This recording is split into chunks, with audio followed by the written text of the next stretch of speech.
Assalamualaikum warahmatullahi wabarakatuh. Berjumpa kembali dengan saya, Rudi Rudiana, seorang penggiat pendidikan dari Kabupaten Kuningan, dalam channel Belajar Merdeka. Pada kesempatan ini, izinkan saya untuk membawakan tema memaknai hakikat kodrat. Mengapa tema ini saya angkat? Karena hal ini berkaitan dengan apa yang sudah diajarkan oleh guru bangsa kita yang sangat perhatian dengan pendidikan, yaitu Ki Hajar Dewantara. Beliau pernah berkata, anak-anak hidup dan tumbuh sesuai kodratnya sendiri. Pendidik hanya dapat merawat dan menuntun tumbuhnya kodrat itu. Mengapa seorang Ki Hajar Dewantara sangat perhatian dengan kodrat? Apa itu kodrat? Di mana dia adanya? Bagaimana bentuknya? Nah, oleh karenanya, izinkan saya akan membawa kembali pada pemahaman sebelumnya mengenai manusia. Dengan memaknai manusia, mudah-mudahan kita bisa menemukan apa itu arti kodrat. Manusia diciptakan oleh Tuhan Yang Maha Esa di alam roh. Kemudian manusia dilahirkan ke alam dunia dengan tujuan untuk menjadi seorang khalifah, menjadi seorang pemimpin.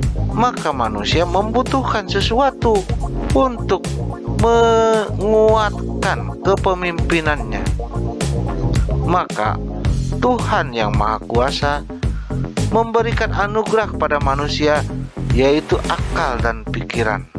Akal dan pikiran ini dapat digunakan oleh manusia untuk belajar, untuk memahami pengalaman-pengalaman dalam hidup dan kehidupannya, sehingga dengan akal dan pikiran manusia akan dapat membangun konsepsi-konsepsi baru, yang mana dengan konsepsi itu manusia dapat menaikkan level pengetahuannya.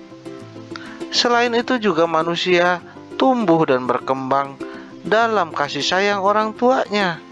Kasih sayang orang tua ini diberikan pada setiap anak di Indonesia dengan harapan, dengan doa-doa yang terlantun dari orang tua Indonesia, agar anak-anaknya dapat menjadi manusia yang sesungguhnya, yaitu manusia yang dapat mencapai kesuksesan, yang dapat mengguncang dunia, seperti apa yang sudah dikatakan oleh Bapak bangsa kita Soekarno. Berikan aku 10 pemuda, maka akan aku guncang dunia.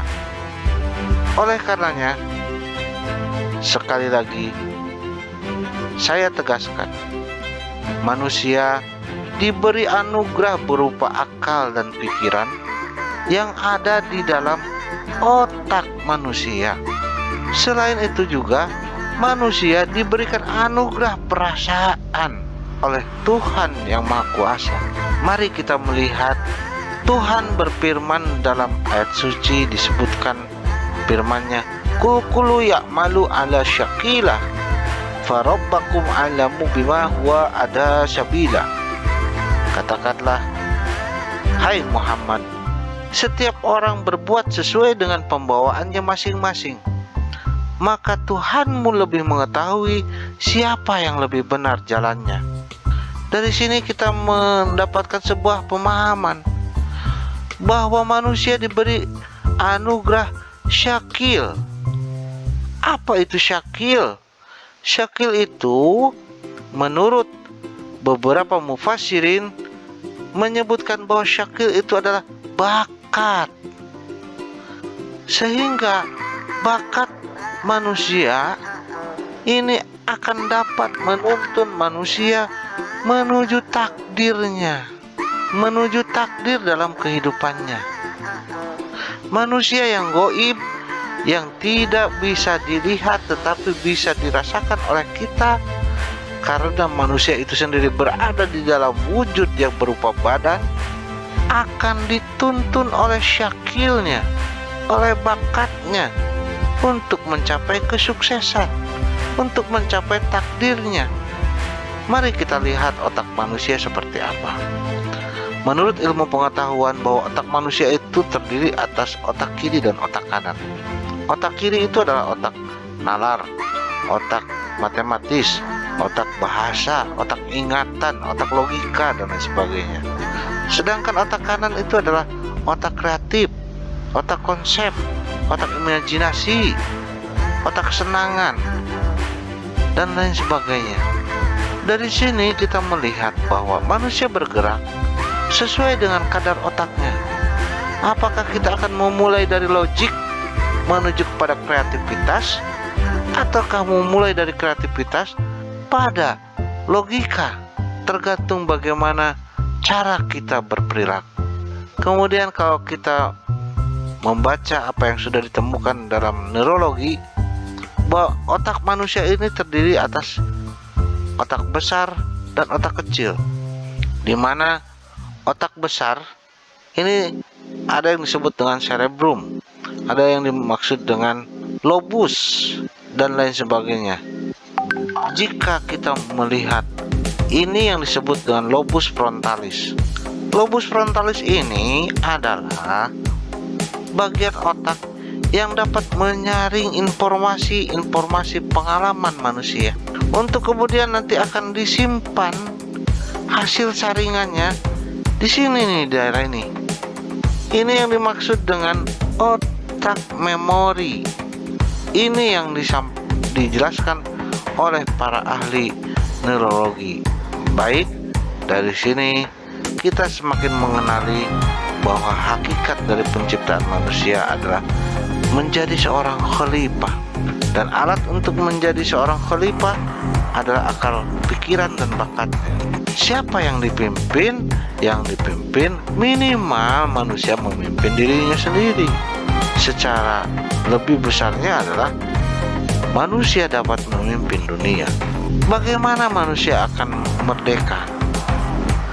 Sejatinya manusia berada dalam batasan dan dalam keinginan. Di antara batasan dan keinginan ini, manusia akan tertarik, apakah akan cenderung pada keinginan ataukah cenderung pada batasan. Manusia-manusia yang dewasa adalah manusia-manusia yang memiliki kebijaksanaan. Apa itu yang dimaksud dengan kebijaksanaan? Kebijaksanaan adalah konsepsi dari kecerdasan. Orang cerdas mampu memilah keinginannya dengan berlandaskan pada batasan.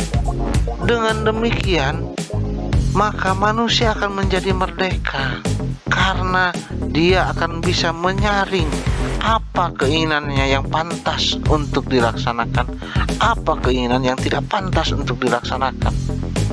Jangan sampai setelah merasa dirinya merdeka, tetapi karena keinginannya, manusia ini menjadi penjajah bagi manusia-manusia yang lain. Dan jangan sampai manusia yang merasa dirinya merdeka terlalu mengikuti batasan dalam artian tertindas. Bagaimana orang akan maju kalau dia tidak punya keinginan? Oleh karenanya, marilah kita menjadi seorang manusia yang merdeka. Merdeka artinya adalah mampu menakar keinginan berdasarkan batasan. Ciri manusia yang merdeka adalah dewasa. Dengan kedewasaan manusia menjadi cerdas. Dan karena kedewasaannya memiliki kebijaksanaan, maka manusia mampu melakukan apa adanya manusia cerdas. Bukankah para pendiri bangsa sudah mengajarkan pada kita, manusia itu harus adil? Dalam apa adilnya? Yaitu menakar keinginannya berdasarkan batasan. Jadi yang dimaksud dengan adil di sini adalah manusia dapat menakar keinginannya sesuai dengan batasan dan beradab. Dalam apa beradab? Beradab menakar manusia yang lain. Oleh karenanya Manusia yang bijaksana adalah manusia yang mampu adil dalam melaksanakan kewajibannya, mampu adil dalam mengambil haknya. Dan manusia dewasa, manusia bijaksana adalah manusia yang beradab dalam menakar kewajibannya, menakar haknya. Inilah yang diinginkan oleh para pendiri bangsa. Makanya di dalam sila keempat disebutkan kerakyatan yang dipimpin oleh hikmah, kebijaksanaan. Bangsa Indonesia diharapkan mampu memiliki kebijaksanaan. Manusia-manusia Indonesia harus memiliki kebijaksanaan, dan itu ada di dalam diri seorang pendidik, yaitu orang yang memiliki kebijaksanaan dan mampu menuntun anak-anak menuju kebijaksanaan. Bukankah bangunlah jiwanya, bangunlah badannya? Manusia itu harus dibangun jiwanya dulu, bukan badannya. Kenapa kita masih tertindas oleh mensana incorporisiano? Badan yang sehat terdapat jiwa yang kuat. Bukankah bangunlah jiwanya, bangunlah badannya? Dan itu menjadi konsepsi kita semua dalam Indonesia Raya. Ingatlah takdir kita, takdir bangsa ini baik semuanya. Takdir bangsa Indonesia ini luar biasa. Negara kita diproklamirkan pada hari Jumat, hari yang baik, pada bulan suci, bulan Ramadan, tanggal 17 Agustus tahun 1945. Coba lihat angka 17, angka 8, angka 1945, semuanya berbalik-balik. 17 menunjukkan angka apa? 8 mengkonsepsikan apa? 1, 9, 4, 5. Coba dipikirkan, coba direnungkan. 19, 1 ditambah 9, 10. 4 ditambah 5, 9. 10 ditambah 9, 19. Kenapa tidak dipikirkan oleh kita semua? Sahabat-sahabat guru, ini adalah takdir-takdir baik bagi kita bangsa Indonesia. Makanya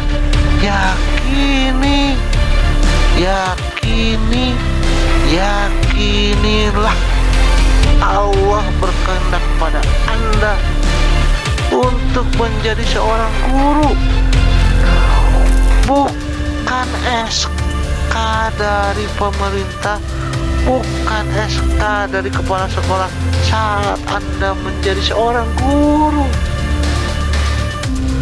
tapi Tuhan Yang Maha Esa yang berkehendak atas Anda untuk menjadi seorang guru.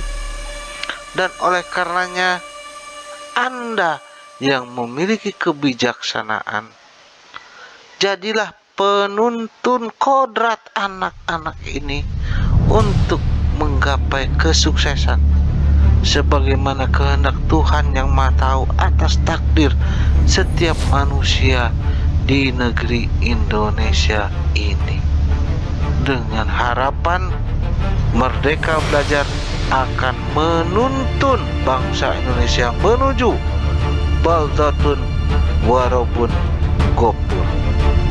Terima kasih. Mohon maaf jika salah kata, saya salah menyampaikan. Semoga bermanfaat, semoga menjadi penyemangat Anda semua, semoga menjadi sumber inspirasi Anda semua. Jika ada yang ingin berkomentar, silahkan tuliskan di dalam kolom komentar.